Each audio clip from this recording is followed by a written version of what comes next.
यांनी महाविकास आघाडीच्या मुख्यमंत्री पदाचं नाव जाहीर करावे या मागणीचा पुनरुच्चार केला। काँग्रेस व राष्ट्रवादीनं कोणाचेही नाव जाहीर केल्यास तुमच्या सर्वांच्या साक्षीनं त्या नावाला माझा आत्ताच पाठिंबा देतो असंही त्यांनी काल पक्ष कार्यकर्त्यांच्या मेळाव्यात जाहीर केलं। अर्थात मी पाठिंबा देईन असे ते म्हणत असले तरी त्यांचंच नाव जाहीर केलं जावं अशी त्यांची व त्यांच्या पक्षातल्या नेत्यांची इच्छा आहे हे जनतेला सुद्धा माहिती आहे आणि शरद पवार आणि नाना पटोले यांनाही ते माहित आहे। त्यामुळे अजून जागा वाटपावर एकमत झालेलं नसताना महाविकास आघाडीत मुख्यमंत्री पदावरून कुरघोड्या सुरू झाल्याचं चित्र समोर येतंय।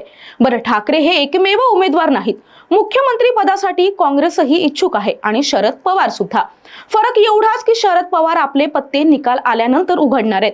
आपण याच विषयावर आज या व्हिडिओतून बोलणार आहोत। कृपया आमच्या चॅनलला सबस्क्राइब करा आणि कमेंट करायला अजिबात विसरू नका। तुमच्या कमेंट आमच्यासाठी मार्गदर्शक असतात। नमस्कार, मी शुभांगी आणि कॅमेऱ्यामागे आहे मनोज मांडवकर। उद्धव ठाकरेंचं कालचं भाषण पाहिलंत का? त्यात भाजपावर टीका करण्यात त्यांनी एकही कसूर केली नाही। हेच उद्धव ठाकरे भाजपसोबत असताना पंतप्रधान मोदींचे गुणगान करताना काही थकत नव्हते आणि काँग्रेसवर टीका करताना सोनिया गांधी आणि राहुल गांधींना शिव्या शाप देत होते। पण आता त्यांनी बाजू बदललीये। लोकसभा निवडणुकीत जागा वाटपादरम्यान अरेरवीपणा केला आणि आताही तेच सुरू आहे। अजून जागा वाटपाचा तिढा सुटलेला नाही, जागांवरून मारामारी सुरू आहे। तिकडे स्वयंघोषित नेत्या सुषमा अंधारेंनी तर उमेदवारी जाहीर करायला सुद्धा सुरुवात केली आहे आणि हडपसरचा उमेदवार जाहीर केलाय। ही जागा नेमकी कोण लढवणार हे माहिती नसताना त्यांनी उमेदवार जाहीर करून टाकला। आता पुणे जिल्ह्यातल्या वडगाव शेरी या मतदारसंघावरही त्यांनी दावा ठोकला आणि तिथून उमेदवार जवळपास निश्चितच आहे असंही त्या म्हणाल्यात। एकीकडे असं चित्र आहे तर दुसरीकडे उद्धव ठाकरे यांनी सुद्धा मुख्यमंत्री पदाचा आग्रह काही सोडलेला नाहीये। कालच्या पक्षाच्या कार्यक्रमात त्यांनी पुन्हा एकदा आपली मागणी रेटून लावली आणि गंमत म्हणजे गेल्या 3 दिवसांपासून मुंबईतल्या ट्रायडेंट या 5 स्टार हॉटेलमध्ये महाविकास आघाडीच्या जागा वाटपावर बैठकीचं सत्र सुरू आहे। तिथे हा मुद्दा का उपस्थित केला गेला नाही? तिथे आधी मुख्यमंत्री पदावर चर्चा करा, मग जागा वाटपाचं बघू अशी भूमिका का बरं घेतली नाही? खरं तर काँग्रेसमधून सुद्धा मुख्यमंत्री पदाचे दावेदार पुढे येत आहेत। हे पाहून उद्धव ठाकरेंना आपलं स्वप्न भंगतं की काय अशी भीती आता वाटायला लागली आहे। नाना पटोलेंच्या समर्थकांनी तेच मुख्यमंत्री व्हावी अशी इच्छा व्यक्त केली आहे। शिवाय काँग्रेसमध्ये बाकीचे नेतेही ही इच्छा बाळगून आहेत। शिवाय वडेट्टीवार, पृथ्वीराज चव्हाण, बाळासाहेब थोरात अशी दिग्गज मंडळी काँग्रेसमध्ये आहेत, पण काँग्रेसचे दिल्लीश्वर उमेदवारांचं नाव जाहीर करणार नाहीत। खरं तर काँग्रेसमध्ये तशी संस्कृतीच नाहीये। शिवाय काँग्रेसला बंडखोरीची शक्यताही जास्त वाटते। निवडणुकीपूर्वी विनाकारण डोक्याला ताप नको म्हणून काँग्रेस सावध पावलं टाकते। त्यांच्या पक्षात एकाहून एक मोठे नेते असताना ते एकाच उमेदवारीचं नाव जाहीर करून पायावर कुऱ्हाड मारून घेणार नाहीत आणि त्यामुळे काँग्रेस मुख्यमंत्री पदाचा उमेदवार जाहीर करणार नाही याची उद्धव ठाकरेंना खात्री आहे। तिकडे शरद पवार यांची सुद्धा भूमिकाही विचारात घ्यायला हवी। आम्हाला मुख्यमंत्री पदात रस नाही असं त्यांनी याआधीही सांगितलंय। त्यांच्याकडे सध्या सुप्रिया सुळे सोडली तर कोणताही ओळखीचा मोठा चेहरा नाहीये।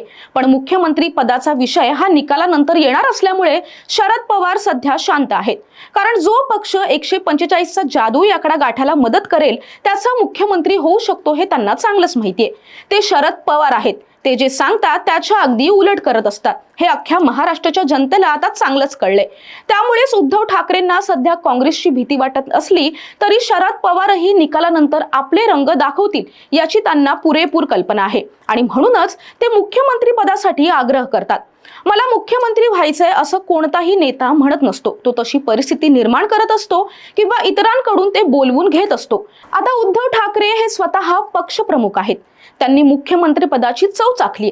तसंच त्यांचं जे किचन कॅबिनेट आहे ज्यात संजय राऊत, सुभाष देसाई, अनिल परब आणि रश्मी ठाकरे यांचा समावेश आहे, ती मंडळीही त्यांना रसद पुरवतायत।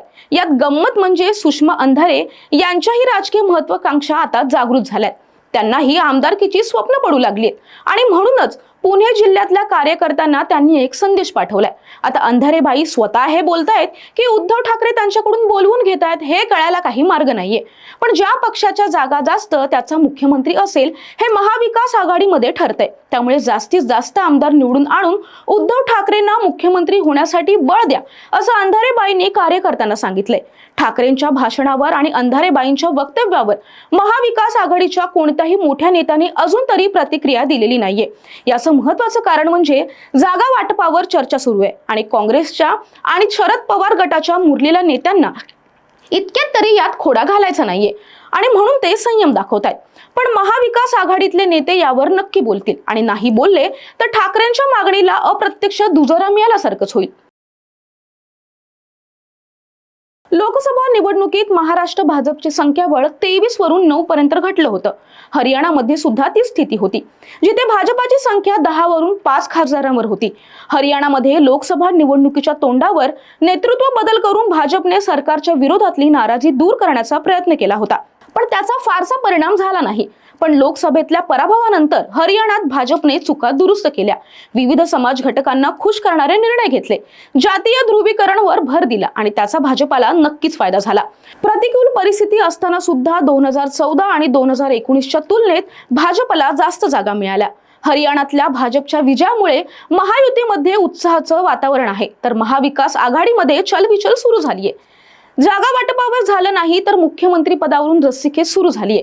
ठाकरेंना पुन्हा त्या पदाची स्वप्न पडायला लागली, तर काँग्रेसने सध्या तरी त्याच्याकडे दुर्लक्ष करायची भूमिका घेतली. त्यामुळे ठाकरे आणखीनच अस्वस्थ झालेत. बरं, इथे फक्त उद्धव ठाकरेंच्या मुख्यमंत्री पदाचा विषय नाहीये. त्यांना काळजी आहे ती मुंबई महापालिका आणि आपला मुलगा आदित्य ठाकरेची. आपण मुख्यमंत्री झालो तर आदित्यला पाहिजे ते मंत्रिपद देता येईल. दुसरा कोणी मुख्यमंत्री झाला तर त्याला दुय्यम दर्जाचं मंत्रिपद मिळेल अशी त्यांना भीती वाटत असावी बहुतेक. असो, राजकारणात काहीही होऊ शकतं, पण एक मात्र नक्की, पुन्हा पुन्हा मुख्यमंत्री पदाचा उमेदवार जाहीर करण्याची मागणी करणाऱ्या ठाकरेंकडे काँग्रेस आणि शरद पवार यांनी सध्या तरी दुर्लक्ष करण्याचं धोरण स्वीकारलंय आणि इथेच ठाकरे अडचणीत येताना दिसतायत. तुम्हाला काय वाटतं?